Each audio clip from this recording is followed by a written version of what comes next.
क्या बीटीएस मुस्लिम की रिस्पेक्ट करते हैं? पिछले 4-5 महीनों में ये सवाल इतना ज़्यादा बार पूछा गया है, खासकर बांग्लादेश और पाकिस्तान की तरफ से। आपको ऐसा क्यों लगता है कि बीटीएस मुस्लिम की इज्जत नहीं करते हैं? मतलब किसने बोला आपको? जब सिंगापुर में म्यूजिक बैंक के लिए परफॉर्मेंस थी, तब ऑडियंस में से किसी भी रैंडम फैन को चूज करना था जिसे बीटीएस के साथ सेल्फी लेने का मौका मिलता। 2 गर्ल्स में से एक मुस्लिम थी जिसे जिहोप ने पहचान लिया था और जिहोप ने ही बाकी मेंबर को कहा कि उन्हें छूना नहीं। बीटीएस उनसे इतने रिस्पेक्टफुली तरीके से पेश आए थे। वैसे ही फैन मीटिंग में भी किसी ने इन मुस्लिम गर्ल को टच नहीं किया, वरना बीटीएस हमेशा हाथ पकड़ते हैं या सर पर हाथ रखते हैं, मतलब खेल खेल में प्यार से।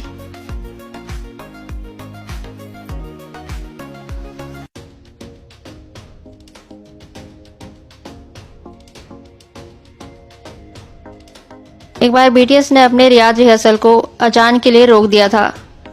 लव योरसेल्फ के लिए बीटीएस सऊदी अरब में थे, तो अपने 11 अक्टूबर 2019 के कॉन्सर्ट के लिए रिहर्सल कर रहे थे।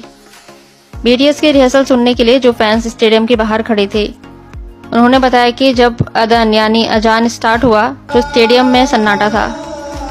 जब तक अजान पूरी नहीं हुई तब तक स्टेडियम में किसी भी म्यूजिक की कोई आवाज नहीं थी। उस वक्त ट्विटर पर भी लोगों ने बीटीएस की काफी तारीफ की थी। अकॉर्डिंग टू इस्लाम, मुस्लिम सिर्फ अल्लाह के आगे सर झुकाते हैं, वो कभी इंसानों के आगे सर नहीं झुकाते। इसलिए बीटीएस ने सऊदी अरब के कॉन्सर्ट में बो नहीं किया था, जबकि कॉन्सर्ट के बाद हर आर्टिस्ट बो करता है, मतलब सर झुकाता है। ये दूसरे कंट्री का कॉन्सर्ट है जहाँ बीटीएस लास्ट में बो करते हैं, और ये सऊदी अरेबिया का। यहाँ बीटीएस ने सर नहीं झुकाया, ऐसे ही बाय बोल के चले गए।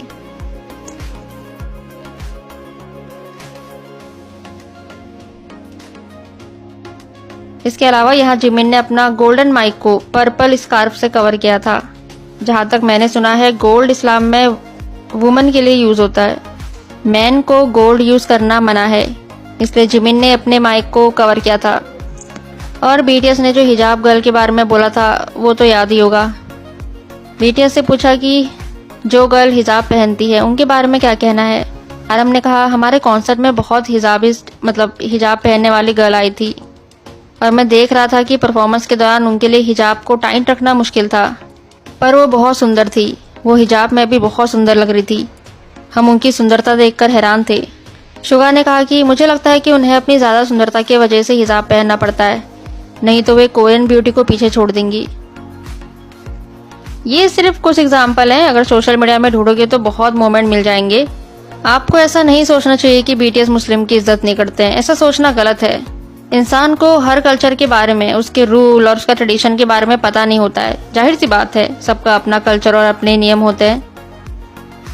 अगर कभी कोई दूसरे कल्चर का इंसान ऐसा कुछ करता है जिससे हमारे कल्चर को थोड़ी तकलीफ पहुंच रही है, तो मेरे ख्याल से पहली बार उसे माफ करना चाहिए। दूसरी बार माफ नहीं कर सकते, लेकिन एटलीस्ट फर्स्ट टाइम माफ करना चाहिए, है ना।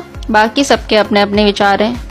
ओके देन, बीटीएस मुस्लिम और बाकी धर्म की इज्जत करते हैं, जो हम सभी को ही करनी चाहिए। फिर मिलते हैं, अपना ध्यान रखना, टेक केयर, बाय।